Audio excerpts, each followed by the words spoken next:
आज की इस किडनी की दूसरी वीडियो में हम बात करने वाले हैं कवरिंग्स ऑफ द किडनी के बारे में। कवरिंग्स या कह लूँ कैप्सूल ऑफ किडनी, ये 4 पार्ट में डिवाइडेड है। डिवाइड हमें internal to external, inside to outside basis पे किया हुआ है। यानी कि सबसे किडनी के पास में जो मौजूद होगा वो है फाइब्रस कैप्सूल यानी कि ट्रू कैप्सूल। उसके बाद है पेरीरीनल फैट या जिसे हम पेरी नेफ्रिक फैट भी बोलते हैं। उसके बाद मिलेगा रीनल फेशिया या जिसे हम फाल्स कैप्सूल बोलते हैं। उसके बाद आपको मिलेगा पेरा रीनल या पेरा नेफ्रिक फैट। बात करते हैं दोस्तों एक एक की इसमें डिटेल में। सबसे पहला पॉइंट है फर्स्ट फाइब्रस कैप्सूल या ट्रू कैप्सूल। तो फाइब्रस कैप्सूल क्या होता है? It is a thin membrane which closely invest the kidney. यानी कि फाइब्रस कैप्सूल एक थिन मेम्ब्रेन की तरह है जो कि पूरी की पूरी किडनी को कवर करता है। ये कैसे बनता है? ये किडनी की जो पेरीफेरी में फाइब्रस कनेक्टिव टिश्यू होता है उसके कंडेंसेशन से बनता है। फाइब्रस टिश्यू का कंडेंसेशन बनाता है फाइब्रस कैप्सूल को। थर्ड पॉइंट है दोस्तों, it passes through the hilum to line the renal sinus and becomes continuous with the walls of calyces. दोस्तों हमें हाइलम तो पता है, लेकिन ये रीनल साइनस क्या चीज है?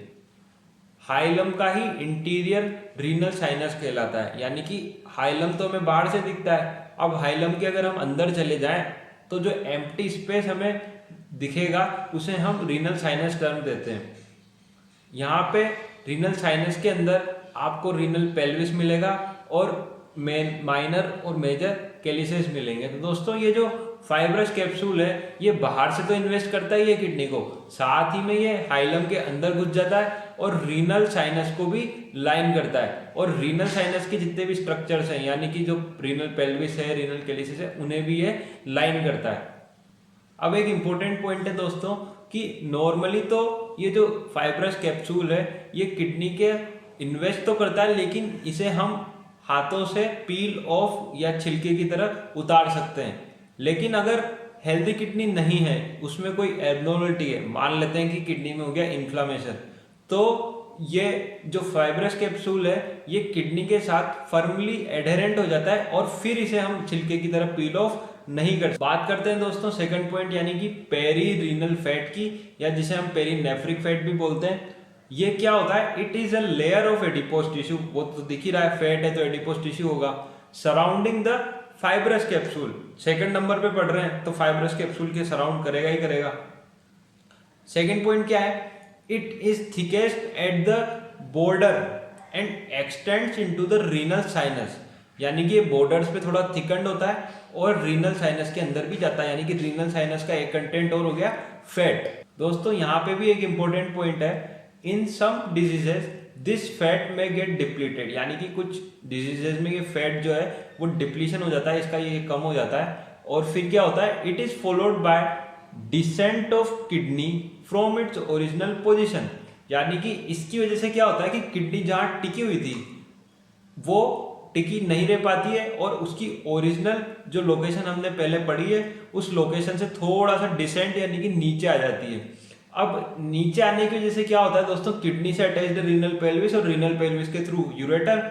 अब किडनी नीचे आ गई, यूरेटर वहीं का वहीं है, तो क्या होता है कि जो यूरेटर और रीनल पेल्विस है वहां पे जंक्शन जो है उसमें बैंड आ जाता है, वहां पे किंकलिंग ऑफ यूरेटर हो जाती है। किंकलिंग को आप यूं समझ सकते हैं कि जैसे पाइप को हम ज्यादा मोड़ दें तो वो एक जगह से सकड़ा हो जाता है जहां से पानी को फ्लो होने में ऑब्स्ट्रक्शन होता है, तो उसी तरह से यहाँ पे यूरिन को फ्लो होने में ऑब्स्ट्रक्शन होता है। इसे ही हम बोलते हैं किंकलिंग ऑफ यूरेटर। दोस्तों बात करते हैं थर्ड पॉइंट यानी कि रीनल फेशिया की। इसको हम फाल्स कैप्सूल के नाम से भी जानते हैं और इसका एक और इम्पोर्टेंट जो नेम है वो है फेशिया ऑफ जिरोटा। दोस्तों ये फाइब्रो एरियोलर शीथ के रूप में प्रेजेंट होता है और ये 2 लेयर्स में मिलता है, एक एंटीरियर लेयर एक पोस्टीरियर लेयर। एंटीरियर लेयर जो है उसका नाम होता है फेशिया ऑफ टोल्ट और जो पोस्टीरियर लेयर है उसका नाम दोस्तों ध्यान से सुनना, थोड़ा अजीब सा है, fascia of Zucker candle. Zucker candle. दोस्तों ये 2 नाम आप याद रखिएगा, एंटीरियर लेयर और पोस्टीरियर लेयर के। अब बात करते हैं फेशिया ऑफ जिरोटा के एक्सटेंशन की कि सुपीरियर कहां तक एक्सटेंड करता है, इन्फीरियर कहां तक एक्सटेंड करता है, लेटरल और मीडियल कहां तक ये एक्सटेंड करता है। तो सबसे पहला पॉइंट है सुपीरियर कहां पे एक्सटेंड करता है, तो the 2 layers enclose suprarenal gland, ऊपर की तरफ सुप्रारीनल ग्लैंड को एनक्लोज करती है और फिर आपस में फ्यूज कर जाती है एक दूसरे के साथ और बन जाती है कंटिन्यूअस डायफ्रामेटिक फेशिया के साथ। जो ऊपर उसे डायफ्रामेटिक फेशिया मिल जाएगा तो उसके साथ ही दोनों की दोनों लेयर मर्ज होने के बाद कंटिन्यू। बात करें दोस्तों इंफीरियर एक्सटेंशन की, तो the two layers remain separate, अलग अलग रहती है, एंड एनक्लोज यूरेटर, यूरेटर को एनक्लोज करेगी, और जो यहाँ पे पोस्टीरियर लेयर है वो ज्वाइन कर जाएगी फेशिया इलायका को, फेशिया इलायका। बात करते हैं दोस्तों इसके लेटरल एक्सटेंशन की, तो the two layers unite firmly and become continuous with fascia transversalis. Lateral side में इसको मिल जाता है फेशिया ट्रांसवर्सलिस, उसके साथ ही दोनों की दोनों लेयर ज्वाइन होके एक्सटेंड कर जाती है। बात करते हैं मीडियल एक्सटेंशन की, तो यहाँ पे एंटीरियर लेयर जो होती है वो कनेक्टिव टिश्यू अराउंड एओर्टा और inferior vena cava, connective tissue around aorta and inferior vena cava, इसके साथ मर्ज कर जाती है। और जबकि जो पोस्टीरियर लेयर होती है वो फेशिया के साथ मर्ज करती है, जो कवर करता है क्वाड्रेटस लंबोरम मसल और श्वास मेजर मसल को, यानी कि fascia covering the quadratus lumborum and psoas major muscle. बात करें फोर्थ पॉइंट की, जो कि है पैरारीनल फैट या पैरानेफ्रिक फैट। ये क्या होता है? It is a layer of fat lying outside the renal fascia. It consist of considerable quantity of fat located at posterior aspect of kidney, यानी कि किडनी के पीछे प्रेजेंट होगा। अब पीछे क्या है किडनी के? पोस्टीरियर एब्डोमिनल वॉल, तो उसी पे ये प्रेजेंट होता है। और सबसे ज्यादा लोकेटेड होता है लोअर पोल के पास, लोअर पोल जो किडनी का है उसके नीचे ये ज्यादा प्रेजेंट होता है। तो दोस्तों ये एक तरह से किडनी का बिस्तर होता है। It acts like a cushion for kidney. दोस्तों अगर इसकी डिप्लीशन होगा तो भी किडनी नीचे की तरफ आ सकती है, यानी कि नीचे की तरफ डिसेंड कर सकती है। अब दोस्तों बात कर लेते हैं आर्टीरियल सप्लाई की किडनी के। वैसे आर्टीरियल सप्लाई पे एक सेपरेट वीडियो में बनाऊंगा, लेकिन अभी हम ऊपर से देख लेते हैं कि आर्टीरियल सप्लाई आखिर डिराइव्ड कहां से है।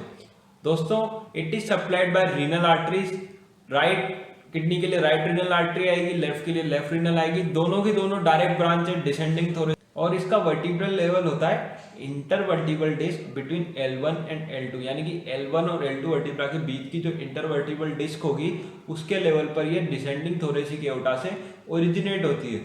दोस्तों ये जो आर्टरी होती है इनका जो ब्लड फ्लो दोनों का मिला के, यानी कि राइट का भी मिला लो और लेफ्ट का भी मिला लो, दोनों का कंबाइंडली आता है करीब 1182 ml पर मिनट। दोस्तों ये वैसे फिजियोलॉजी की वैल्यू है, इसे याद रखिएगा, ये वहां पे ज्यादा इंपॉर्टेंट है। बेसिकली एनाटॉमी के लिए आप ऐसे याद रखें कि 1 लीटर से ऊपर होता है पर मिनट।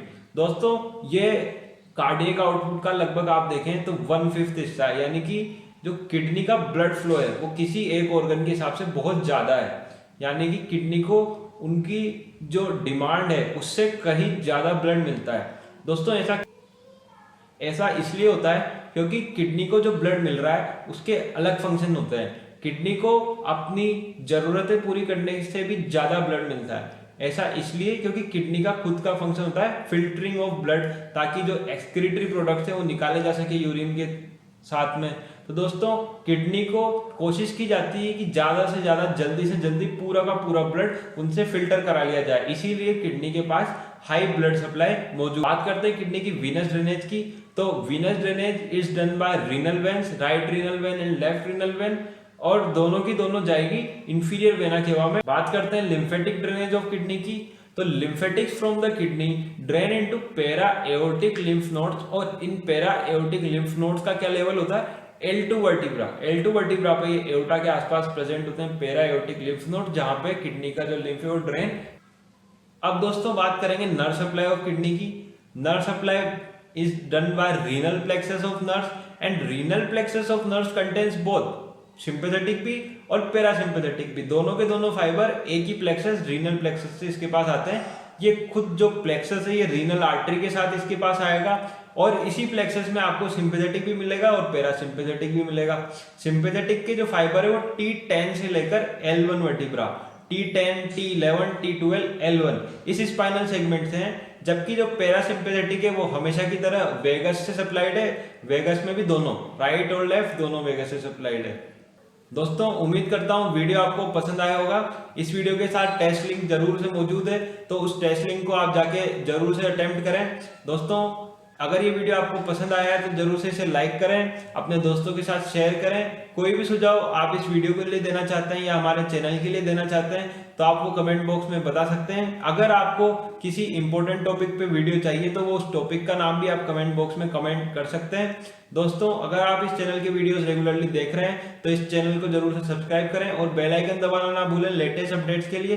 दोस्तों, फिलहाल इस वीडियो में इतना ही, मिलते हैं अगली वीडियो में, तब तक के लिए गुड बाय।